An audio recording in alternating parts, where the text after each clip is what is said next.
The first poet we're going to hear is Richard Hott. Now, Richard came all the way up from Fort Lauderdale, Florida to do this reading. I met him 3 or 4 years ago on the poetry scene here, but it turns out he was born and raised around the corner from me in Bensonhurst, Bath Beach. He was born on Bay 35th Street, and I was born and raised on Bay 34th Street. I didn't know him at the time, but he was probably in my brother's kindergarten first grade class because they were the same age. Here I'm going to read Richard's kind of on-the-road Ferlinghetti, Kerouac type of introduction. This is what he wrote. Richard Hott, born Bath Beach, Brooklyn, East European descent. Jewish immigrant parents, arrived roaring 20s, Rivington Street. Liberated Cornell University, graduated 1967. Met Allen Ginsberg, 1964, SDS Cafe, College Town, Ithaca. Asphalt soldier for peace against Vietnam War. Drove amphetamine highway west to Berkeley, 1968, The Hate. Sang his song of the road at Malvin's Cafe, North Beach, written for Lawrence Ferlinghetti. And they made music together. Lawrence on harmonium, Ginsberg on phone. I don't know how they did this. After Ferlinghetti read his poems, he introduced Richard to local Bay Area poets, and they went on the Big Sur reading tour with City Lights poets. He returned eventually to New York City to become a lawyer. All the while, the Brooklyn bard, revisiting his own Leaves of Grass, remains a vessel of verse true to his breath. Let's welcome Richard Hott, my good friend, and I'm honored that he came all the way up from Florida to read for us. Okay, Richard.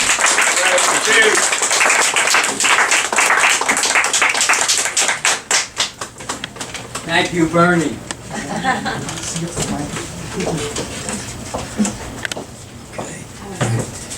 Perfect. Thank you. Who will guard America now?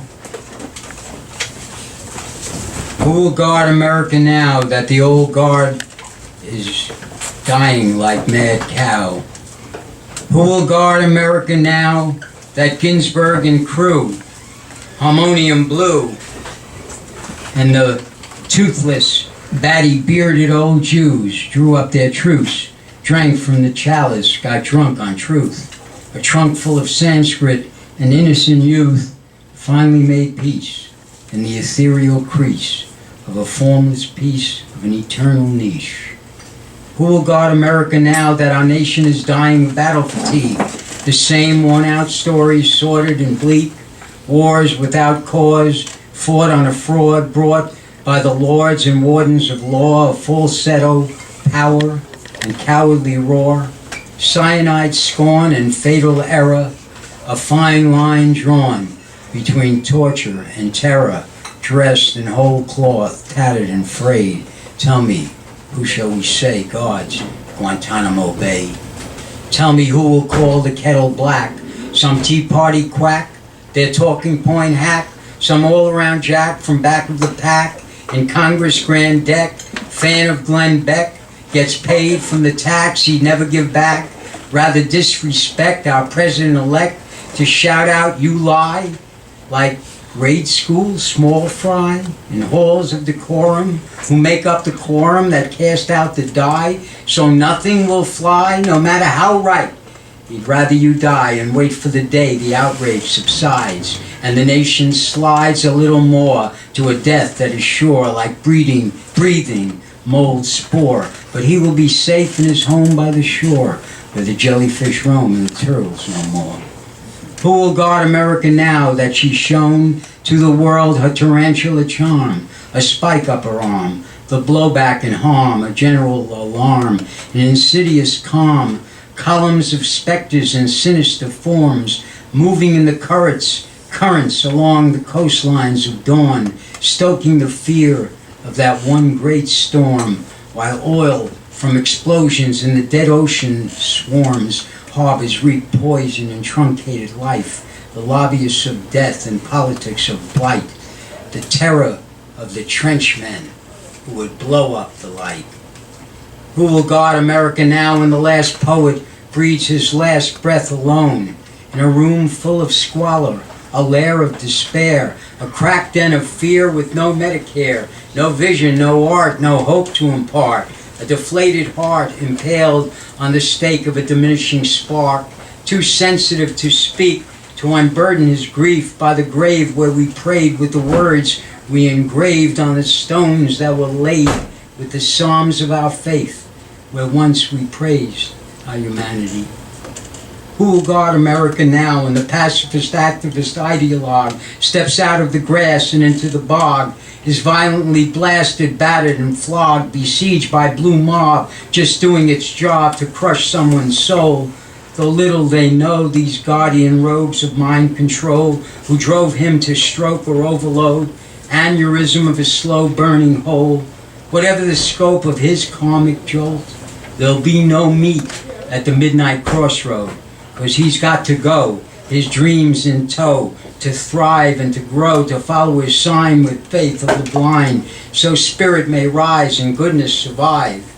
And one day he'll rest in the breast of the sun, in rosebuds and blessings till God's will be done, and no man or woman nevermore sold by another man owned, like a slave ship chained rigger to the rankest high bidder.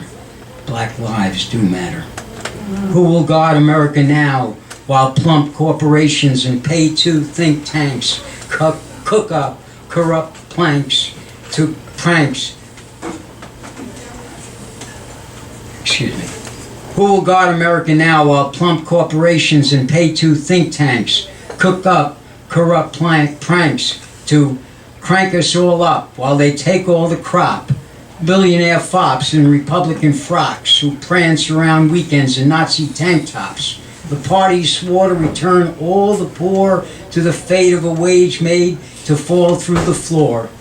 Union boys helpless to do any more, 'cause the right to bargain was taken by law, by scabs wearing suits who forsook their own roots, who should have known more had they dropped down their drawers in the school of hard knocks. Barbarian sophists with gargantuan profits, blood diamond lockets, blue chip stocks, who pass the risk to the rest of the flock, then count up the contraband on rotten wood docks. Corruption run rampant at the bodyguard top, where limousine whores and polished rear doors open to karma and prayers to the Lord. Who will guard America now when black, brown, and old are left in the cold, told they can't vote, 'cause laws with claws have wired the jaws of our most sacred core?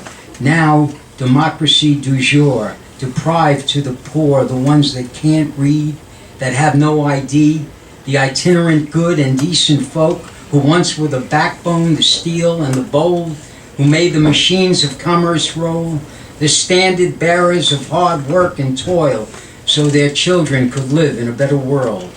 The American dream, torn apart at the seam. Oh, citizens, unite, occupy your right. Make your voice heard, come out from the herd. Lead us to the mountaintop before we flop, before the whole radiant show is slowly stolen blow by blow by rich corporate blokes in best Sunday cloaks who pray to their God, the train wreck of greed that feeds their disease, while the rest of us beg, borrow, and bleed. Who will guard America now when meaningful jobs are shipped overseas to sweatshop camps of desperate teens, where plain exploitation's the sin and the norm, and bids are all rigged on invisible forms for the sons of despots in pressed uniform? Who will guard America now when the last bald eagle's gunned Black Hawk down by the predator drone of some clandestine clown? No, it won't be he of no empathy, the silver spoon bully come down from his pulley, from his spaceship Drambuie and chameleon cloud, his bubble of unreality hovering about, a regressive disaster of white bread and plaster whose own donut hole will forever be closed. He really will stick it up everyone's nose to line his deep pockets with silver and gold, this charitable fellow, so noble in yellow, lord of loopholes and empress clothes, made up to wow with his weather-vane vow, sweat beating down his rubbery brow, a heartbeat away from a mushroom cloud. Have no doubt he's used up his cloud, dried up in his debt, he's not the best bet, full of derision, has no real vision, charitable foundation.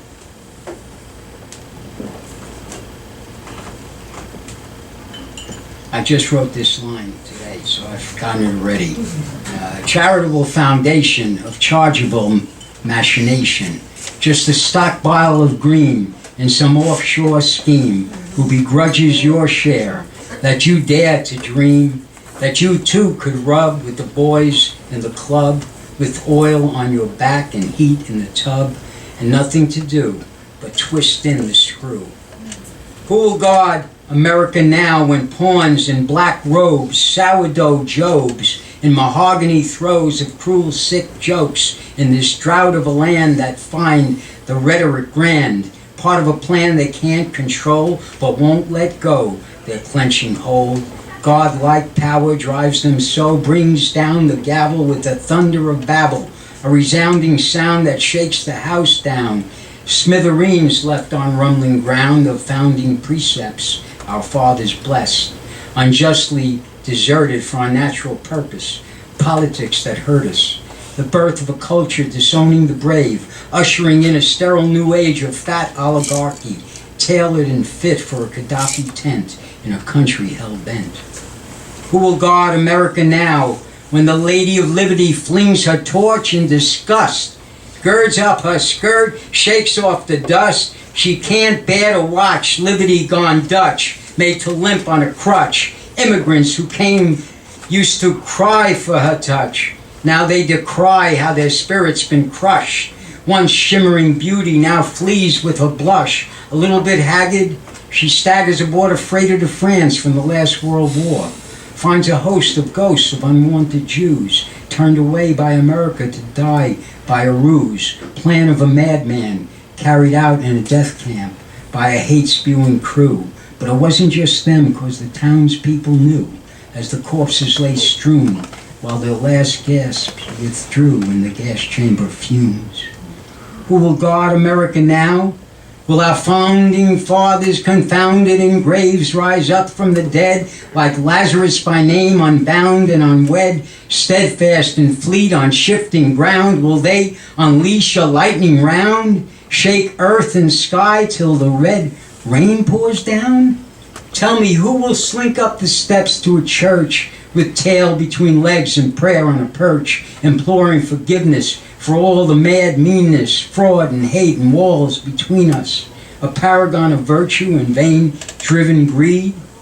Who will guard America now when the enemy is within, and the evolution of our species is thwarted again by chemicals, pollutants, and prescription drugs, sugared foods tooted by white-collar thugs, extracts from rubber in diet, drink mugs, and all the other toxic sundries sold every day on our favorite runways as they slowly eat away our complex brain function, inhibit free thought at its critical junction, attack our memory with a vehemence and frenzy to a point that is fraught with anxiety and loss, until we are left alone on a ledge, empty shells of our most precious selves with tainted blood and cancerous cells, and one-way ticket to a living hell. Who will guard America now when the next nuclear reactor has a core meltdown and the last great plague floods this land, once so safe, and there is no one left to love and embrace?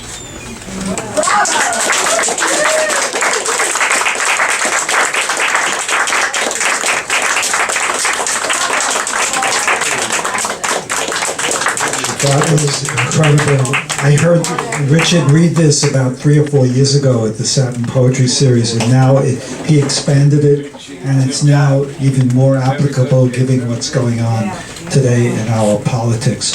Thank you so much. Let's hear it for Richard Hott. Fantastic. From all the way up from Florida to do this.